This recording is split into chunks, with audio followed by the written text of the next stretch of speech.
Hello and welcome back दोस्तों। आज की वीडियो में हम डिस्कस करेंगे राजस्थान जीके के बारे में और कंप्लीट राजस्थान जीके के 300 प्लस वन लाइनर क्वेश्चन लेके आया हूं। जो क्वेश्चन पिछली परीक्षा में पूछे गए हैं वही इस वीडियो में हम डिस्कस करेंगे। उससे पहले हम देख लेते हैं हमारा राजस्थान। ये है दोस्तों हमारा राजस्थान, जिसका 3,42,239 वर्ग किलोमीटर क्षेत्रफल है और इसमें ये 33 ज़िले हैं। हम डिस्कस करेंगे इन सभी ज़िलों के बारे में, हम डिस्कस करेंगे इनकी सभी की प्रकृति के बारे में, डिस्कस करेंगे इनमें खनिज उद्योग जो भी सब कुछ है वो वन लाइनर के माध्यम से। तो चलिए स्टार्ट करते हैं आज की वीडियो में। सबसे पहले हम डिस्कस करेंगे हमारा पहला क्वेश्चन, राजस्थान को कितने भौतिक प्रदेशों में बांटा गया है। तो राजस्थान को 4 भौतिक प्रदेशों में विभाजित किया गया है। नेक्स्ट अगर हम बात करें 56 की पहाड़ियों से संबंधित कौन सा क्षेत्र है, तो पश्चिमी शुष्क मरुस्थलीय क्षेत्र है वो क्या है, 56 की पहाड़ियों से संबंधित क्षेत्र है। उसके बाद में नाकोड़ा पर्वत किस जिले में स्थित है, तो बाड़मेर में नाकोड़ा पर्वत स्थित है। नेक्स्ट बात करते हैं हम राजस्थान के बालू का स्तूप सर्वाधिक विस्तार कौन से ज़िले में है, तो सबसे ज़्यादा बालू का स्तूप है वो जैसलमेर और बाड़मेर ज़िले में है। नेक्स्ट क्वेश्चन पे बात करते हैं निहड़ दलदल का विस्तार किस जिले में है, तो निहड़ दलदल का जो विस्तार है वो जालौर जिले में है। घग्गर नदी का पाट क्या कहलाता है, ये पाट की जगह इसको क्या करते हैं, पाट, इसको क्या कहते हैं, पाट। तो पाट क्या कहलाता है, इसको नाला कहते हैं। नेक्स्ट हम बात करते हैं राजस्थान में थार महोत्सव। थार महोत्सव कहाँ पे मनाया जाता है, तो जो थार महोत्सव है वो बाड़मेर ज़िले से संबंधित है। क्वेश्चन नंबर 8 पे बात करते हैं राजस्थान में मरु महोत्सव कहाँ पे मनाया जाता है, तो मरु महोत्सव कहाँ पे बनाया जाता है, जैसलमेर में। राजस्थान में मारवाड़ महोत्सव कहाँ पे बनाया जाता है, तो बनाया जाता है जोधपुर में। इनको याद रखना, बहुत ही अच्छे तरीके से याद कर लेना, इनमें से क्वेश्चन आ सकता है। राजस्थान में जो ऊंट महोत्सव है वो कहाँ पे बनाया जाता है, बीकानेर में बनाया जाता है। नागौर मत कर देना, नागौर मत कर देना, ये नागौर नहीं है, ये बीकानेर है ऊंट महोत्सव। और उस्ता कला भी बीकानेर की प्रसिद्ध है, ये भी आपको याद रखना चाहिए, इससे जुड़ा हुआ क्वेश्चन ही है। नेक्स्ट हम बात करते हैं राजस्थान का हाथी महोत्सव कहाँ बनाया जाता है, तो हाथी जयपुर में अधिक है, हाथी महोत्सव जयपुर में बनाया जाता है। राजस्थान में शीत महोत्सव कहाँ बनाया जाता है, तो शीत सबसे ठंडा कौन सा क्षेत्र है, माउंट आबू है। माउंट आबू कहाँ पे है, माउंट आबू है सिरोही में, सिरोही जिले में बनाया जाता है। तो शीत महोत्सव माउंट आबू में। राजस्थान में मेवाड़ महोत्सव कहाँ बनाया जाता है, तो जो उदयपुर का क्षेत्र है, तो उदयपुर के क्षेत्र को क्या कहते हैं, मेवाड़ क्षेत्र कहा जाता है। ठीक है, जहाँ पे महाराणा प्रताप की जन्मस्थली है उसको क्या बोला जाता है, मेवाड़ बोला जाता है। और मेवाड़ क्षेत्र में उदयपुर जो जिला है, उदयपुर जिले में क्या बनाया जाता है, मेवाड़ महोत्सव। राजस्थान का मीरा महोत्सव कहाँ बनाया जाता है, मीरा महोत्सव चित्तौड़गढ़ में बनाया जाता है और मीरा बाई का मंदिर भी है वहाँ पे। तो आप इस तरीके से याद रख सकते हैं इसको रिलेट करके। राजस्थान में ब्रज महोत्सव कहाँ बनाया जाता है, तो राजस्थान में जो ब्रज महोत्सव बनाया जाता है वो कहाँ पे बनाया जाता है, भरतपुर में बनाया जाता है। आप इस तरीके से भी इसको याद रख सकते हैं कि जो ब्रज है वो किस तरफ पड़ता है, तो हमारे जो अलवर भरतपुर की साइड है वहाँ पे पड़ता है। ठीक है, यूपी के पास में टच होता है उस क्षेत्र को, तो वहाँ पे ब्रज महोत्सव बनाया जाता है। नेक्स्ट बात करते हैं राजस्थान में तीज महोत्सव कहाँ बनाया जाता है, तो तीज कहाँ की प्रसिद्ध है, जयपुर की। ये याद रखना भाई, ये इंपॉर्टेंट क्वेश्चन है, मोस्ट इम्पोर्टेंट क्वेश्चन है ये। राजस्थान में तीज महोत्सव कहाँ बनाया जाता है, बहुत बार पूछा जाता है ये, तो जयपुर में बनाया जाता है। राजस्थान में स्थित अरावली पर्वतमाला की सबसे ऊंची चोटी कौन सी है, गुरु शिखर है और इसकी ऊंचाई कितनी है, 1722 मीटर है। अगर इस पे ऊपर मंदिर जो बना है उसको भी अगर मिला के पूछा जाए तो 1728 मीटर ऊंची है। नेक्स्ट बात करते हैं राजस्थान में अरावली पर्वतमाला का सबसे कम विस्तार किन जिलों में है, तो अजमेर में सबसे कम विस्तार है। और ये अजमेर है, ये किस में पड़ता है, तो ये मध्य अरावली में पड़ता है। किस में पड़ता है, मध्य अरावली में पड़ता है। तो इस तरीके से हम याद रख सकते हैं कि जो मध्य अरावली है उसमें कम विस्तार है। ठीक है, नेक्स्ट हम बात करते हैं क्वेश्चन नंबर 19 की। राजस्थान का कौन सा नगर सर्वाधिक ऊंचाई पर बसा हुआ है, तो माउंट आबू, जहाँ पे क्या है शीत महोत्सव बनाया जाता है सिरोही में।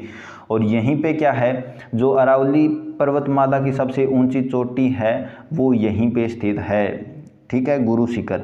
नेक्स्ट बात करते हैं राजस्थान की मरुभूमि निम्न में से भागों में वर्षा में बनने वाली झीलों को क्या कहते हैं, मरुभूमि में वर्षा काल में जो झीलें बनती है उनको क्या कहते हैं, तो खड़ीन कहते हैं। खड़ीन क्या होती है, इस तरीके से होती है जिसके चारों ओर क्या होती है, मिट्टियाँ वगैरह होती है और ये एक तालाब सा बन जाता है जिसमें क्या है, पानी भरा जाता है, पानी क्या हो जाता है, इकट्ठा हो जाता है और उसे क्या कहते हैं, खड़ीन कहते हैं। खड़ीन विशेषतः किन भागों में पाया जाता है, तो मरुभूमि में पाया जाता है, जो मरुस्थलीय क्षेत्र है उसमें पाया जाता है। नेक्स्ट डिस्कस करते हैं राजस्थान की जसवंत की पहाड़ी किस जिले में है, तो उदयपुर में है, नो डाउट उदयपुर में ही है ये तो। नेक्स्ट बात करते हैं राजस्थान में कौन से भागों को धोरों की धरती कहा जाता है, तो पश्चिम जो क्षेत्र है राजस्थान का उसको क्या कहते हैं, धोरों की धरती कहते हैं या धोरों का भाग कहते हैं। आपने सुना भी होगा धरती धोरारी, तो राजस्थान का जो पश्चिम भाग है इसी वजह से राजस्थान में सबसे ज़्यादा मरुस्थल प्रदेश भी है, जो 60% भाग है, 60% भाग है और जनसंख्या कितनी रहती है यहाँ पे, 40% जनसंख्या निवास करती है। क्वेश्चन नंबर 23 पे बात करते हैं राजस्थान की शेखावटी क्षेत्र में निम्न भूमि क्या कहते हैं, तो जोहड़ कहते हैं। राजस्थान के जालोर सिवाना की पहाड़ी में कौन सी इमारती पत्थर निकाले जाते हैं, तो ग्रेनाइट क्या किया जाता है, निकाला जाता है, कहाँ पे, जालोर में। नेक्स्ट बात करते हैं राजस्थान की पथरीली मरुस्थल किन जिलों में विस्तृत है, तो बाड़मेर और जैसलमेर में क्या है, पथरीला मरुस्थल स्थित है। आपने यहाँ पे एक शीत क्षेत्र भी देखा होगा यहाँ पे, तो ये जोधपुर हो गया, यहाँ पे जैसलमेर हो गया, यहाँ पे बाड़मेर हो गया, इस क्षेत्र में ये भी आता है। नेक्स्ट बात करते हैं राजस्थान राज्य की सिवाना दुर्ग किन पहाड़ियों पर बसा है, तो सिवाना दुर्ग है वो 56 की पहाड़ियों पर बसा हुआ है, कहाँ पे है, 56 की पहाड़ियों पे। राजस्थान में दक्कन ट्रैप की चट्टानों का विस्तार किन जिलों में है, कोटा झालावाड़ में है राजस्थान के जो दक्कन ट्रैप है। तो हम कह सकते हैं कि जो राजस्थान, अगर ये हमें पूछा जाए कि भाई मतलब राजस्थान की चट्टानों का दक्कन ट्रैप का जो क्षेत्र है वो किस दिशा में है या किस भाग में राजस्थान की है वो पूछा जाए, अगर जिले पूछे जाए तो कोटा झालावाड़ कर सकते हैं, और नहीं तो हम अगर इसके डायरेक्शन के हिसाब से देखें तो दक्षिण पूर्वी भाग में क्या पड़ता है, दक्कन ट्रैप हमारा पड़ता है। राजस्थान में सांभर झील का पेटा किस प्रकार की चट्टानों से बना है, तो प्री अरावली चट्टानों से क्या है, सांभर झील का पेटा बना हुआ है। राजस्थान का सबसे ऊंचा पठार कौन सा है, तो उड़िया का पठार है वो राजस्थान का सबसे ऊंचा पठार है। क्वेश्चन नंबर 30 पे बात करते हैं राजस्थान में चित्तौड़ का किला कौन से पठार पे स्थित है, तो मेसा के पठार पे स्थित है। देखो चित्तौड़ का किला है वो कहाँ पे है, मेसा के पठार पे है, और राजस्थान में सबसे ऊंचा पठार कौन सा है, वो उड़िया का पठार है। क्वेश्चन नंबर 31 पे बात करते हैं राजस्थान की दूसरी सर्वोच्चम ऊंची चोटी कौन सी है, तो ये क्या है, किस भाग में स्थित है, तो ये दक्षिण भाग में स्थित है। कहाँ पे स्थित है, दक्षिण भाग में, और अगर पूछा जाए तो दक्षिण अरावली में स्थित है। ठीक है, दक्षिणी अरावली में स्थित है, चाहे पहली है तो भी दक्षिण अरावली में है, दूसरी है तो भी दक्षिण अरावली में है। नेक्स्ट बात करते हैं 32 नंबर क्वेश्चन पे। राजस्थान में उदयपुर नगर के आसपास विस्तृत पहाड़ियों को क्या कहते हैं, तो गिरवा कहा जाता है। क्या कहा जाता है, गिरवा। राजस्थान की जलवायु कैसी है, तो उपोष्ण जलवायु है। कैसी है, इसमें उपोष्ण जलवायु है। जलवायु के आधार पर भी राजस्थान को कितने भागों में बांटा गया है, 4 भागों में, वैसे 7 भागों में विभाजित किया गया है। कितने, 7 भागों में विभाजित किया गया है। और अगर कोपेन के हिसाब से पूछा जाए तो कोपेन के हिसाब से 4 भागों में विभाजित किया गया है। नेक्स्ट बात करते हैं राज्य में मुख्यतः वर्षा ऋतु होती है, मुख्यतः वर्षा होती है वो ग्रीष्म ऋतु में होती है। और अगर हम बात करें तो ग्रीष्म ऋतु में जो वर्षा होती है लगभग इसमें 85% जो वर्षा होती है वो क्या होती है, ग्रीष्म काल में होती है राजस्थान में। नेक्स्ट हम बात करते हैं राजस्थान में उत्तरी व पश्चिम भागों में गर्मियों के समय उत्पन्न भंवरों को क्या कहते हैं, भंबूलिया कहते हैं, जिसे भूम्बुलिया कहते हैं, भंबूलिया, हमारी साधारण भाषा में भंबूलिया कहते हैं, भंबूलिया। ठीक है, नेक्स्ट हम बात करते हैं राजस्थान की संपूर्ण वार्षिक वर्षा का कितना भाग ग्रीष्मकालीन हो जाता है, 98%। ये 98% है। और जो हमारी साहित्यिक बुक है जो ग्रंथ अकेडमी की उसमें 85% दे रखा है अभी वर्तमान में। नेक्स्ट हम बात करते हैं राजस्थान में सर्वाधिक निकट स्थित सागरीय भाग कौन सा है, तो सर्वाधिक निकट है कच्छ की खाड़ी। कच्छ की खाड़ी कहाँ पे है, ये हमारा जो राजस्थान है ये हमारा यहाँ पे राजस्थान पड़ता है, इसके नीचे गुजरात पड़ता है, और अगर हम बात करें तो यहाँ पे है क्या है, कच्छ की खाड़ी है। नेक्स्ट बात करते हैं राजस्थान में न्यूनतम वर्षा वाला ज़िला कौन सा है, तो जैसलमेर है जो क्या है, न्यूनतम वर्षा वाला ज़िला है। राजस्थान में सर्दियों में वर्षा कौन सी हवाओं से आती है, तो सर्दियों में वर्षा आती है वो पूर्वी पश्चिमी हवाओं से वर्षा आती है, और जो बहुत ही कम वर्षा आती है। क्वेश्चन नंबर 41 पे डिस्कस करते हैं राजस्थान में वार्षिक वर्षा में सर्वाधिक विषमता वाला जिला कौन सा है, तो जैसलमेर है जो वार्षिक वर्षा के आधार पर सर्वाधिक विषमता का मतलब क्या है, सर्वाधिक विभिन्नता वाला कौन सा जिला है, ये भी बोल सकते हैं हम। राजस्थान के किस जिले में सर्वाधिक दिनों तक वर्षा होती है, तो झालावाड़ में होती है, और ये 46 डेज़ के लगभग क्या होती है, इसमें वर्षा होती है, ये भी आप याद रखना। नेक्स्ट क्वेश्चन बात करते हैं राजस्थान में सर्वाधिक औसत वर्षा कहाँ पर होती है, तो ये माउंट आबू में होती है। सबसे ज़्यादा वर्षा कहाँ पे होती है राजस्थान में, माउंट आबू में होती है। क्षेत्र पूछे तो भी माउंट आबू, अगर स्थान पूछे तो भी माउंट आबू। राजस्थान में कौन से ज़िले के आर्द्र जलवायु प्रदेश के अंतर्गत आते हैं, तो झालावाड़ और बांसवाड़ा क्या है, आर्द्र जिलों के अंतर्गत आते हैं। क्वेश्चन नंबर 45 पे डिस्कस करते हैं राजस्थान की जलवायु शुष्क होने का प्रमुख कारण क्या है, तो अरावली पर्वत श्रृंखला का उत्तर पूर्व से दक्षिण पश्चिम की ओर क्या है, इसका विस्तार होना ही क्या है, जलवायु का शुष्क होने का कारण है, क्योंकि ये क्या है, जो मानसून आता है उसके समांतर होती है। और दूसरी बात ये है कि इसकी ऊंचाई अत्यधिक होने की वजह से जो बंगाल की खाड़ी से वर्षा आती है वो हमारे पश्चिमी क्षेत्रों तक नहीं पहुंच पाती है। इस वजह से क्या है, राजस्थान की जो जलवायु है ये शुष्क जलवायु है। आप दोनों ही कारण याद रखना है इसके। क्वेश्चन 46 पे बात करते हैं राजस्थान के किस भाग में वार्षिक तापांतर कम एवं वायु में सर्वाधिक सदैव आर्द्रता की मात्रा बनी रहती है, तो सदैव सर्वाधिक आर्द्रता की मात्रा किस भाग में बनी रहती है, तो ये दक्षिण भाग में है। और वार्षिक तापांतर सबसे कम वो भी किस में है, तो दक्षिण राजस्थान में है। अगर आप जाकर देखो, एक तो राजस्थान का पश्चिम भाग में जाके देखो, एक राजस्थान के दक्षिण पूर्वी भाग में जाकर देखो, आप ये बोल नहीं सकते कि आप राजस्थान में हो, आप यही कहोगे शिमला, कुल्लू मनाली, हिमाचल, इस ऐसे क्षेत्र में आए हुए हैं, राजस्थान नहीं बोल सकते। जिन लोगों को राजस्थान ऐसे लगता है कि मरुस्थलीय क्षेत्र है, ये वो है, तो ये इमेज सिर्फ पश्चिमी राजस्थान की वजह से ही बनी हुई है, जो हमारी संस्कृति को गहनता से जोड़े रखी है।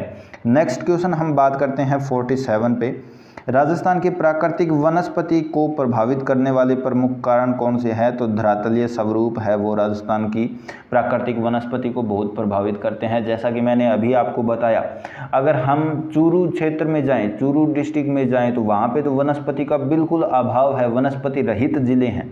और अगर हम कोटा, बारा, झालावाड़ इन क्षेत्रों में जाएं तो वहाँ पे हम देखेंगे कि वनस्पतिक विभिन्नता बहुत ही अधिक है, बहुत ज़्यादा प्रजातियाँ वहाँ पे पाई जाती है। क्वेश्चन नंबर 48 पे बात करते हैं राजस्थान में वर्षा के कम होने का प्रमुख कारण क्या है, तो प्रमुख कारण एक तो ये है कि अरावली मानसून दिशा की क्या है, समांतर है, और दूसरी मानसून ये अरावली की ऊंचाई अधिक होने के कारण बंगाल की जो खाड़ी है उससे जो मानसून आता है वो पश्चिम राजस्थान तक नहीं पहुँच पाता है। नेक्स्ट क्वेश्चन पे बात करते हैं विश्व में सर्वाधिक धूल भरी आंधी किस जिले में चलती है, तो श्री गंगानगर में। धूल भरी आंधी किस में चलती है, श्री गंगानगर में। और ये क्या है, सबसे ज़्यादा, ये इम्पोर्टेंट क्वेश्चन है, ये आप याद रखना, ये बहुत बार पूछा गया है। नेक्स्ट हम बात करते हैं राजस्थान के दक्षिण एवं दक्षिण भाग के में वर्षा जिससे कम होती है वह है बंगाल की खाड़ी का मानसून जो है वो क्या है, कम होता है इस क्षेत्र में। राजस्थान से गुजरने वाली सबसे लंबी नदी कौन सी है, तो राजस्थान से गुजरने वाली जो सबसे लंबी नदी है वो चंबल नदी है। ये हमारी क्या है, एमपी से आती है, एमपी से आने के बाद में हमारे पास में राजस्थान क्रॉस करती है, राजस्थान क्रॉस करने के बाद में यहाँ पे ये यूपी की तरफ जाती है, यमुना में मिलती है। नेक्स्ट हम बात करते हैं राजस्थान में कौन सी नदी कर्क रेखा को 2 बार काटती है। तो देखिए कर्क रेखा कहाँ पे है, कर्क रेखा जो हमारे राजस्थान में बात करें तो ये कर्क रेखा है यहाँ पे बांसवाड़ा और ये डूंगरगढ़, यहाँ से क्या करती है 23.5 डिग्री से कर्क रेखा गुजरती है और यहाँ पे एक नदी है जो यू आकार की है, ये इधर से आती है एमपी से और इधर ही क्या चली जाती है, वापस चली जाती है। इसमें राजस्थान का क्या है उद्गम वगैरह कुछ नहीं है, ये राजस्थान में सिर्फ क्या है यू टर्न लेने के लिए आती है और वो नदी है माही। तो राजस्थान में जो कर्क रेखा को 2 बार काटती है वो नदी कौन सी है हमारी, तो माही नदी है, ये याद रखना। राजस्थान में कौन सी नदी वागल एवं काठल की गंगा कहते हैं, तो ये माही नदी को कहा जाता है। राजस्थान में जवाई नदी किन 2 जिलों की सीमा बनाती है, तो ये पाली और सिरोही, पाली और सिरोही की क्या करती है 2 जिलों की सीमा बनाती है, कौन सी नदी हमारी, जवाई नदी। अगर हम बात करें राजस्थान में पाली और सिरोही के बारे में तो यहाँ पे ये हम बात करते हैं सिरोही, सिरोही के बाद में यहाँ पे हम डिस्कस कर सकते हैं कि यहाँ पे पाली है और पाली क्या है एक अंतर, ये हम बोल सकते हैं कि सबसे ज़्यादा जो ज़िले लगते हैं, सबसे ज़्यादा ज़िलों के टच में हैं वो क्या है हमारा पाली है और जो 8 ज़िलों के टच में लगता है। नेक्स्ट हम बात करते हैं राजस्थान की कौन सी नदी जयपुर ज़िले में सेवर की पहाड़ियों से निकलती है, कौन सी, सेवर की पहाड़ियों से। देखिए सै से सेवर और सै से साबी, तो साबी नदी है वो सेवर की पहाड़ियों से निकलती है। अब सेवर की पहाड़ियाँ कहाँ पे है, तो ये हमारे राजस्थान के जयपुर ज़िले में है। अगर हम बात करें कि एक ही क्वेश्चन से हमारे 3-4 क्वेश्चन कंप्लीट हो रहे हैं। देखो दोस्तों हमने देख रहे हैं कि राजस्थान में जयपुर ज़िले में कौन सी पहाड़ियाँ हैं, सेवर की पहाड़ियाँ। उसके बाद में अगर हम बात करें सेवर की पहाड़ी से कौन सी नदी निकलती है, साबी नदी निकलती है। अगर हम बात करें साबी नदी का प्रवाह क्षेत्र कौन सा है, तो जयपुर ज़िले में है। तो ये 3-4 क्वेश्चन वन लाइनर, एक ही वन लाइनर से 3-4 क्वेश्चन हमारे कंप्लीट हो रहे हैं। अगर हम ये 300 क्वेश्चन करेंगे तो ये मान के चलना कि आपके 1000 क्वेश्चन आराम से हो जाएंगे, बिल्कुल सिर्फ आधे घंटे पौन घंटे में आपके 1000 क्वेश्चन कंप्लीट हो जाएंगे। और पूरे राजस्थान में जो पहले की परीक्षाओं में आए हुए हैं हम उन्हीं क्वेश्चनों के बारे में डिस्कस कर रहे हैं, लेवल वही होगा जो हमारे पेपर में पूछा जाता है। नेक्स्ट हम बात करते हैं राजस्थान की कौन सी नदी सर्वाधिक बांध बनाए हुए हैं, तो चंबल नदी है उस पर सर्वाधिक बांध बनाए हुए हैं, जैसे महाराणा प्रताप बांध है, गांधी सागर बांध है, जवाहर सागर बांध है, ये सारे के सारे क्या है बांध बने हुए हैं कौन सी नदी पे, चंबल नदी पे।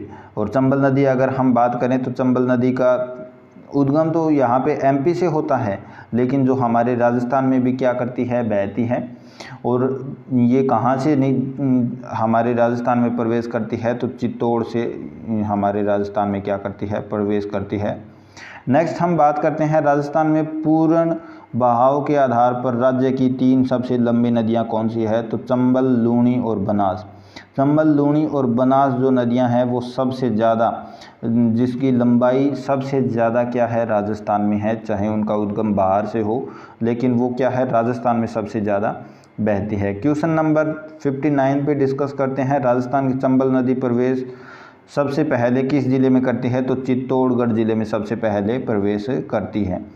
नेक्स्ट क्वेश्चन पे बात करते हैं राजस्थान में भीमतल जलप्रपात किस नदी पर है, तो मांगली नदी पे भीमतल जलप्रपात है।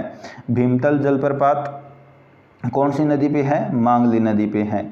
नेक्स्ट क्वेश्चन की अगर हम बात करें राजस्थान में कोठारी नदी के किनारे प्राचीन सभ्यता के अवशेष मिले हैं, तो कोठारी बागोर जो सभ्यता है उसके जो अवशेष मिले हैं वो कोठारी नदी के किनारे पर मिले हुए हैं। राजस्थान के चूलिया जलप्रपात किस नदी के किनारे स्थित है, तो चंबल नदी में के किनारे और चित्तौड़गढ़ जिले में स्थित है।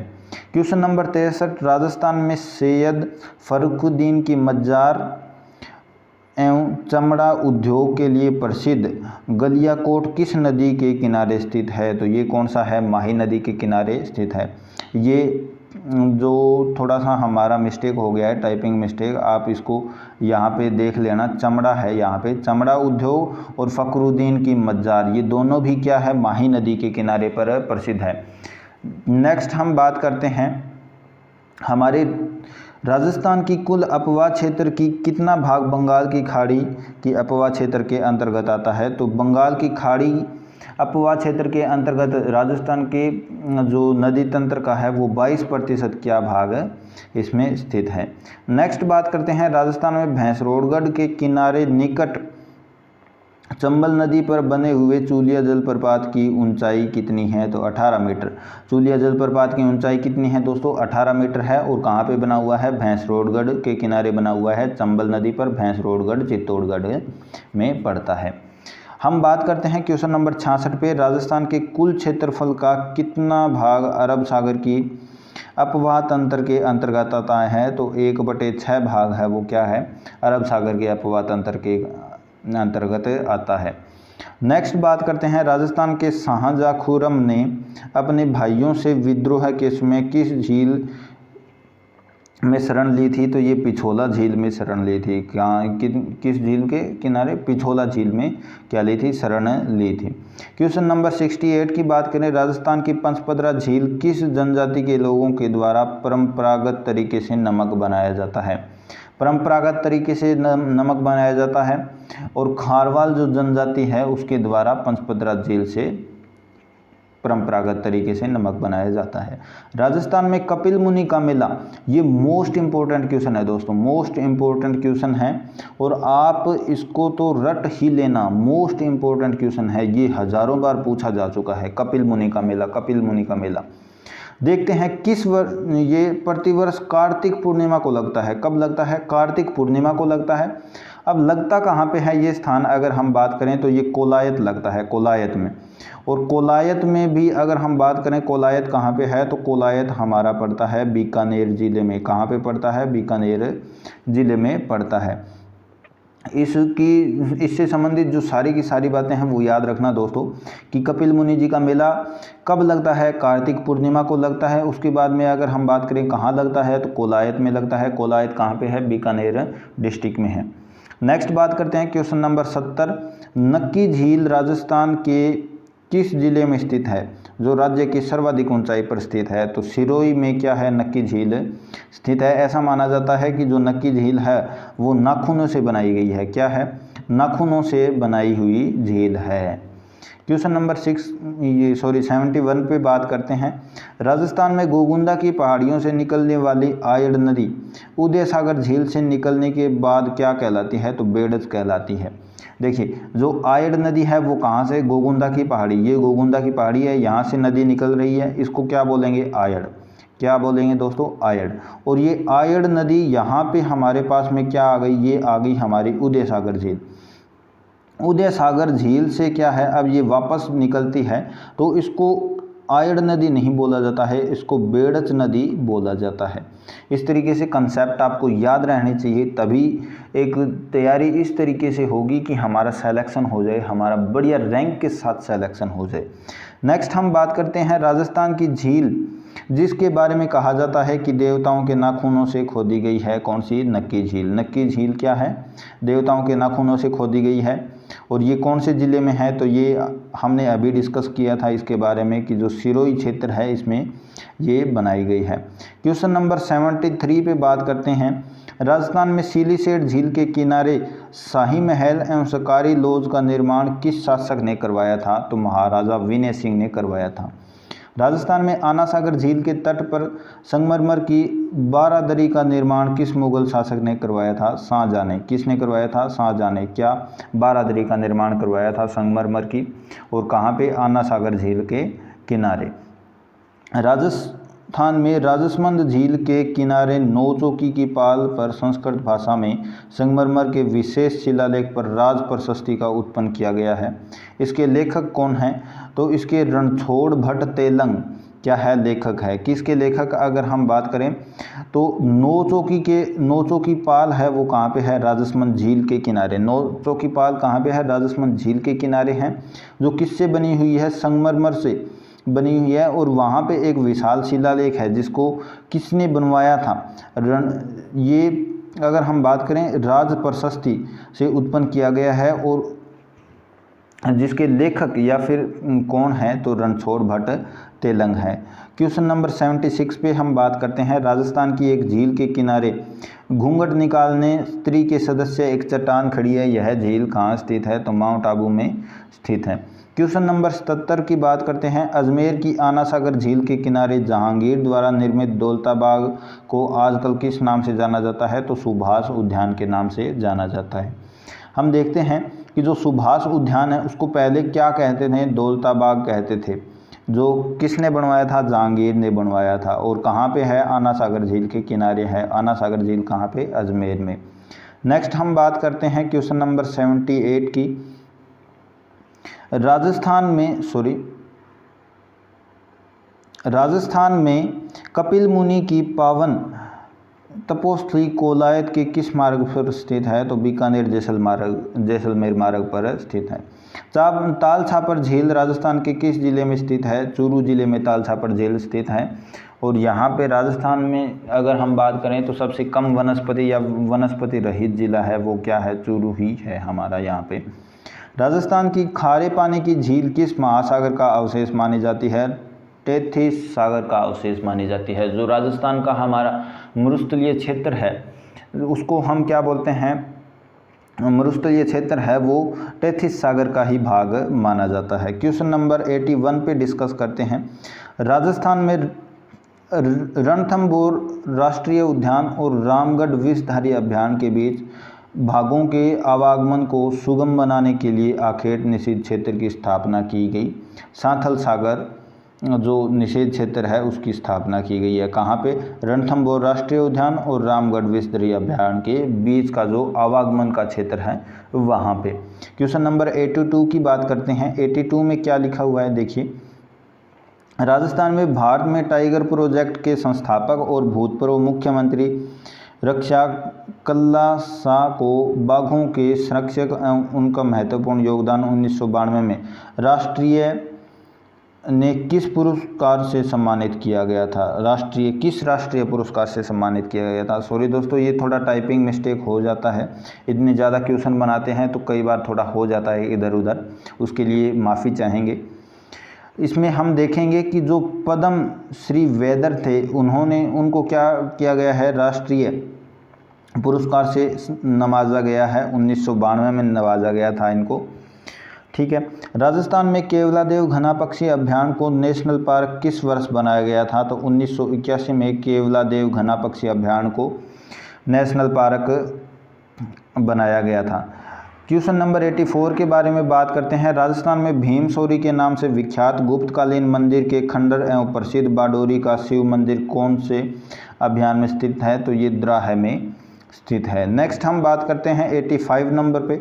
85 में अगर हम बात करें, राजस्थान में भारत के प्रमुख पर्यटन परिस्थित परिपथ सुनहरा त्रिकोण पर राजस्थान का कौन सा वन्य जीव अभयारण्य अवस्थित है? क्या है इसमें कि जो सुनहरा त्रिकोण पर्यटन परिपथ है उस पर कौन सा जीव अभयारण्य अवस्थित है? तो केवलादेव राष्ट्रीय उद्यान है वो इस पर स्थित है। 86 नंबर पे बात करें, राजस्थान में देश का एकमात्र अभयारण्य जो भेड़ियों के लिए प्रसिद्ध है, जहाँ पर भेड़िए प्रजनन भी करवाए जाते हैं, कौन सा अभयारण्य है?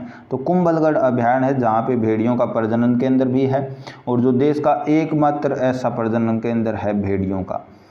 क्वेश्चन नंबर 87 पे बात करें तो राजस्थान का कौन सा वन्य जीव अभयारण्य उड़न गिलहरी के नाम से क्या है जाना जाता है? तो सीता माता जो अभयारण्य है, सीता माता अभयारण्य में क्या पाया जाता है? उड़न गिलहरी पाई जाती है। क्वेश्चन नंबर 88 के बारे में बात करते हैं। राजस्थान में तिलहन फसलों की पैदावार को बढ़ाने एवं तिलहन क्षेत्र के विकास हेतु तिलम संघ लिमिटेड की स्थापना किस वर्ष हुई? तिलम संघ लिमिटेड की स्थापना अगर हम बात करें तो ये किस वर्ष हुई थी? ये हुई थी 1990 में। क्वेश्चन नंबर 89 पे देखते हैं। राजस्थान में कृषि अनुसंधान केंद्र बांसवाड़ा द्वारा मक्का का अधिक उत्पादन देने वाली किस किस्म का, ये किस्म नहीं है सॉरी, इसमें किस्म है, ये थोड़ा मिस्टेक हो जाता है, टाइपिंग मिस्टेक, उसके लिए क्षमा चाहेंगे।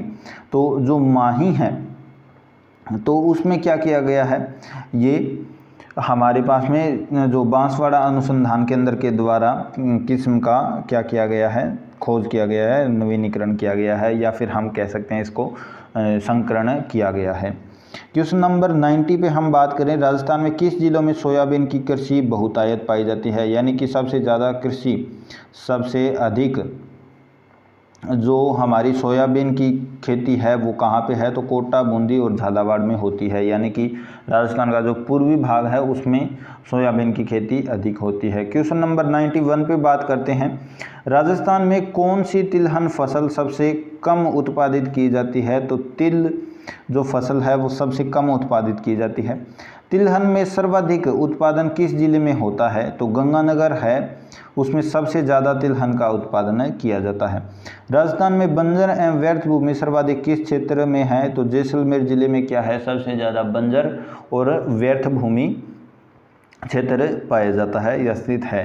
क्वेश्चन नंबर 94 पे बात करते हैं कि किस जिले में इसबगोल का सर्वाधिक उत्पादन होता है, तो जालोर जिले में इसबगोल का सबसे ज़्यादा उत्पादन होता है। क्वेश्चन नंबर 95 पे देखिए, राजस्थान में उत्पादित जैविक ईंधन के रूप में किस तेल का उपयोग किया जाता है, तो रतनजोत तेल है उसका क्या किया जाता है, उपयोग किया जाता है किसके लिए, जैविक ईंधन के रूप में। राजस्थान की कौन सी फसल जिसके ऊपर उत्पादन व क्षेत्र दोनों की दृष्टि से प्रथम स्थान है, उत्पादन और क्षेत्रफल की दृष्टि से जो प्रथम स्थान है वो क्या है, राजस्थान में बाजरा जो है इसमें प्रथम स्थान पर है। सबसे ज़्यादा बाजरा बोया जाता है राजस्थान में और उत्पादन भी इसका सबसे ज़्यादा होता है।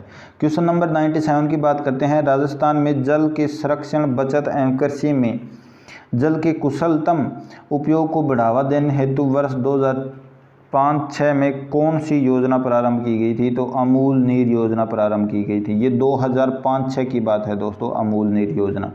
देश में सर्वप्रथम किस राज्य में सहकारी किसान क्रेडिट कार्य प्रारंभ किया गया था, तो ये राजस्थान में सबसे पहले केसीसी की स्टार्ट की गई थी। केसीसी का फुल फॉर्म क्या है, किसान क्रेडिट कार्ड है, जो बैंकों के द्वारा क्या है, गरीब किसानों को ऋण दिया जाता है। नेक्स्ट बात करते हैं, राजस्थान में किस विश्वविद्यालय का नाम 28 जुलाई 2009 को बदलकर स्वामी केशवानंद कर दिया गया था, तो राजस्थान कृषि विश्वविद्यालय का नाम बदलकर स्वामी केशवानंद कर दिया गया था। नेक्स्ट क्वेश्चन बात करते हैं 100 नंबर पे। गन्ना राजस्थान राज्य के कौन से भाग में उत्पन्न होता है, तो दक्षिण एवं दक्षिण पूर्वी भाग में क्या होता है, सबसे अधिक गन्ना बोया जाता है और सबसे अधिक क्या होता है, इसका उत्पादन होता है।